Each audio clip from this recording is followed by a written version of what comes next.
बच्चों, आज हम पढ़ेंगे क्लास 10th हिंदी काव्य खंड के अंतर्गत चैप्टर 3 पायनी नुपुर। इस पाठ के लेखक हैं देव, जिनका पूरा नाम है देवदत्त द्विवेदी। तो बच्चों, आइए जान लेते हैं यहाँ पर प्रश्नों के उत्तर।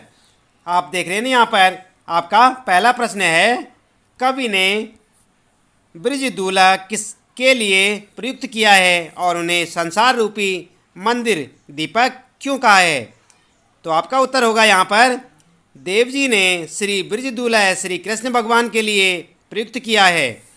वे समस्त संसार में सबसे सुंदर, सजीले, उज्ज्वल और महिमावान हैं। देव जी के अनुसार जिस प्रकार एक दीपक मंदिर में प्रकाश एवं पवित्रता का सूचक है, उसी प्रकार श्री कृष्ण भी संसार रूपी मंदिर में ईश्वरीय आभा का प्रकाश और पवित्रता का संचार करते हैं, अर्थात उनके सौंदर्य की अनुपम छटा सारे संसार को मोहित कर देती है। तो इस प्रकार से आप पहले प्रश्न का उत्तर लिख सकते हैं। इसके बाद आइए देखते हैं यहाँ पर प्रश्न नंबर 2। पहले सवये में से उन पंक्तियों को छांट कर लिखिए जिनमें अनुप्रास और रूपक अलंकार का प्रयोग हुआ है। तो आप उत्तर देखें यहाँ पर, पहले अनुप्रास अलंकार, कट किंकन कै धुन की मधुराई में कै वर्ण की एक से अधिक बार आवृत्ति हुई है, इसलिए यहाँ अनुप्रास अलंकार है। सांवरे अंग लसे पट पीत हिये हुल से बनमाल सुहाई, इस पंक्ति में पैवा है वर्ण की एक से अधिक बार आवृत्ति हुई है, इसलिए यहाँ अनुप्रास अलंकार है। तो बच्चों, आप जानते हैं ना अलंकार के बारे में।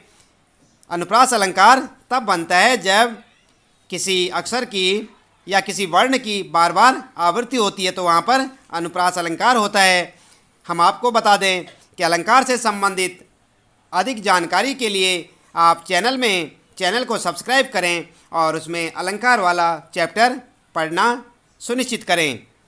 इसके बाद आइए यहाँ पर जानते हैं रूपक अलंकार। रूपक अलंकार आप देखें, पहला, मंद हंसी मुखचंद जुन्हाई, इस पंक्ति में श्री कृष्ण के मुख की समानता चंद्रमा से की गई है। उपमेय में उपमान का अभेद आरोप किया गया है, इसलिए यहाँ रूपक अलंकार है। जय जग मंदिर दीपक सुंदर, इस पंक्ति में संसार की समानता मंदिर से की गई है, इसके कारण उपमेय में उपमान का अभेद आरोप है, इसलिए यहाँ रूपक अलंकार है। तो बच्चों, आप जानते हैं रूपक अलंकार क्या होता है? नहीं जानते तो जैसे हमने आपको बताया कि चैनल को आप सब्सक्राइब करें और उसमें जाकर वीडियो लिस्ट में देखें। आपको वहाँ पर अलंकारों के बारे में एक वीडियो मिलेगा जिसमें आपको पूरे अलंकारों के बारे में अच्छी से जानकारी हो जाएगी।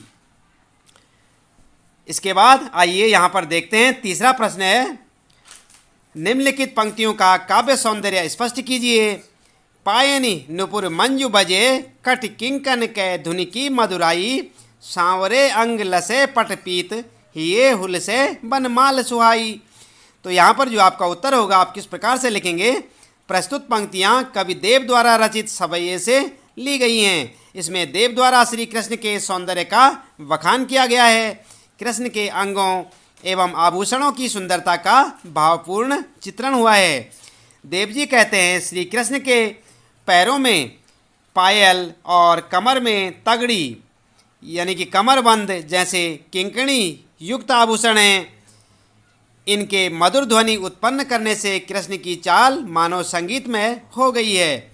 श्री कृष्ण के सांवले सलोने शरीर पर पीताम्बर सुशोभित हो रहा है और उनके गले में पड़ी हुई बनमाला बहुत ही सुंदर जान पड़ती है, अर्थात श्री कृष्ण पीताम्बर और गले में बनमाला धारण कर अद्वितीय लग रहे हैं। पायने नुपुर मंजू बजे में अनुप्रासिकता है, इसका नाद सौंदर्य दर्शनीय है।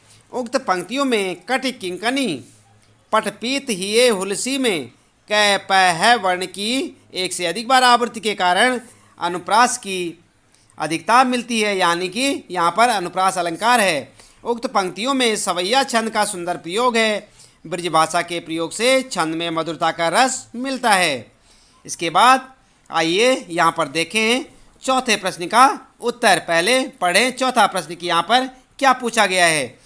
दूसरे कवित्व के आधार पर स्पष्ट करें कि ऋतुराज बसंत के बाल रूप का वर्णन परंपरागत बसंत वर्णन से किस प्रकार भिन्न है। तो आपका उत्तर होगा दूसरे कवियों द्वारा ऋतुराज बसंत को कामदेव मानने की परंपरा रही है, परंतु देवदत्त जी ने ऋतुराज बसंत को कामदेव का पुत्र मानकर एक बालक राजकुमार के रूप में चित्रित किया है। नंबर 2, दूसरे कवियों ने जहां बसंत के मादक रूप को सराहा है और समस्त प्रकृति को कामदेव की मादकता से प्रभावित दिखाया है, इसके विपरीत देवदत्त जी ने इसे एक बालक के रूप में चित्रित कर परंपरागत रीति से भिन्न प्रकृति को उसके लिए आसक्त दिखाया है। इसके बाद नंबर 3, बसंत के परंपरागत वर्णन में फूलों का खिलना, ठंडी हवाओं का चलना, नायक नायिका का मिलना, झूले झूलना आदि होता है, परंतु इसके विपरीत देवदत्त जी ने यहाँ प्रकृति का चित्रण ममतामयी माँ के रूप में किया है। कवि देव ने समस्त प्राकृतिक उपादानों को बालक बसंत के लालन पालन में सहायक बताया है।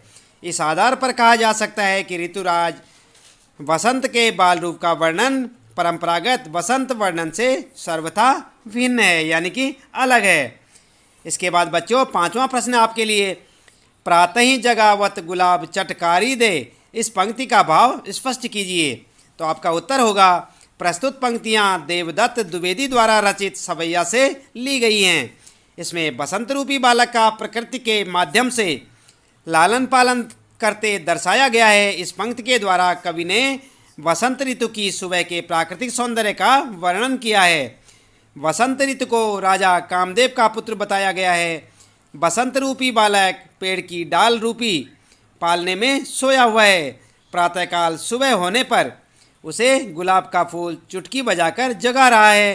तात्पर्य यह है कि बसंत में प्रातः ही चारों ओर गुलाब खिल जाते हैं। इसके बाद आइए देखते हैं यहाँ पर छठा प्रश्न आपके लिए, चांदनी रात की सुंदरता को कवि ने किन किन रूपों में देखा है। तो आपका उत्तर क्या होगा, देवदत्त जी आकाश में चांदनी रात की सुंदरता अपनी कल्पना के माध्यम से निम्नलिखित रूपों में देखते हैं। पूर्णिमा की रात में धरती और आकाश में चांदनी की आभा इस तरह फैलती है जैसे स्फटिक यानी कि क्रिस्टल नामक शिला से निकलने वाली दूधिया रोशनी संसार रूपी मंदिर को प्रकाशित कर रही हो।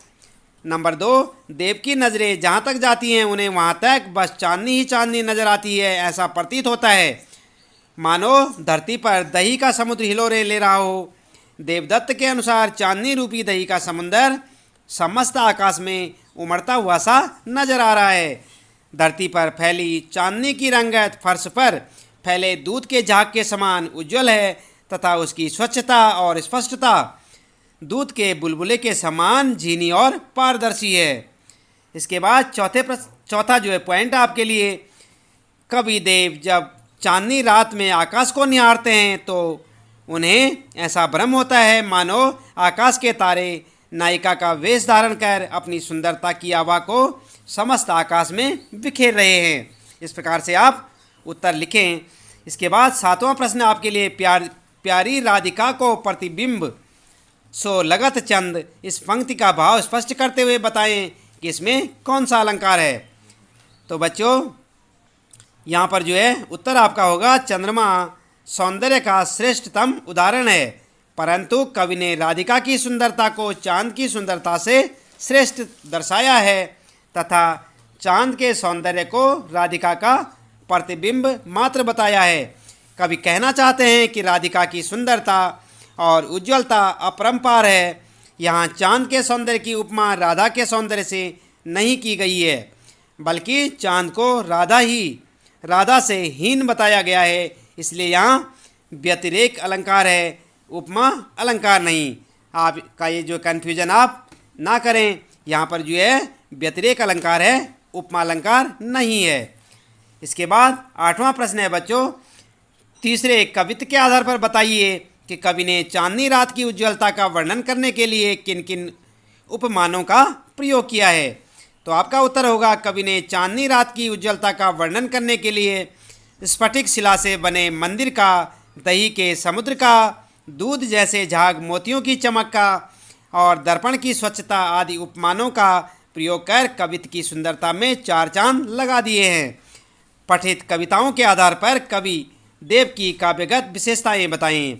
यहाँ पर जो है 9वां प्रश्न आपके लिए, पठित कविताओं के आधार पर कवि देव की काव्यगत विशेषताएं बताइए। तो आपका उत्तर क्या होगा? जैसे कि आप सभी जानते हैं, कवि जो है यहाँ पर जो देव जी जो थे रीतिकालीन कवि थे। तो आपका उत्तर होगा रीतिकालीन कवियों में देव को अत्यंत प्रभावशाली कवि माना जाता है। देव की काव्यगत विशेषताएं निम्नलिखित हैं। नंबर 1, देवदत्त ब्रज भाषा के सिद्धस्थ कवि है। नंबर 2, कवित्व एवं सवैया छंद का प्रयोग है। इसके बाद भाषा कोमलता व माधुर्य गुण से ओतप्रोत है। देवदत्त ने प्रकृति चित्रण को विशेष महत्व दिया है। देव अनुप्रास, उपमा, रूपक आदि अलंकारों का सहज स्वाभाविक प्रयोग करते हैं। देव के प्रकृति वर्णन में अपारंपरिकता है। उदाहरण के लिए उन्होंने अपने दूसरे कवित्व में सारी परंपराओं को तोड़कर बसंत को नायक के रूप में न दर्शाकर शिशु यानी कि बालक के रूप में चित्रित किया है। इसके बाद आइए बात करते हैं रचना और अभिव्यक्ति की। तो बच्चों, यहाँ पर आप देखें, अपने घर की छत से पूर्णिमा की रात देखिए तथा उसके सौंदर्य को अपनी कलम से शब्दबद्ध कीजिए। तो आप कर सकते हैं, स्वयं भी कर सकते हैं। इस प्रश्न का आंसर आप स्वयं लिख सकते हैं, लेकिन आप यहाँ पर भी देख सकते हैं, चांदनी रात का सौंदर्य तो बस देखते ही बनता है। कल ही पूर्णिमा थी। उज्ज्वल चांदनी की सफ़ेद किरणों से केवल आकाश ही नहीं बल्कि धरती भी जगमगा रही थी। चंद्रमा के प्रकाश से रात में भी सारी चीज़ें स्पष्ट रूप से दिखाई दे रही थी। वातावरण बहुत ही मनोरम था। लोग अपने घर की छत पर बैठकर शीतल चांदनी का आनंद ले रहे थे। इस प्रकार से आप इसका उत्तर लिख सकते हैं। तो बच्चों, इस प्रकार इस पाठ से संबंधित आपके प्रश्न यहाँ पर जो है समाप्त होते हैं। उम्मीद है कि आपको ये प्रश्न जो है अच्छे से समझ में आए होंगे। तो बच्चों, आज हम पढ़ रहे थे क्लास 10th का चैप्टर 3 पायनी नुपुर पाठ, जिसके रचयिता यानी कि कवि हैं देव, जिनका पूरा नाम है देवदत्त द्विवेदी। तो बच्चों, उम्मीद है कि आपको ये सब कुछ जो है अच्छे से समझ आ गया होगा। आज के लिए इतना काफ़ी है। आपका दिन शुभ हो।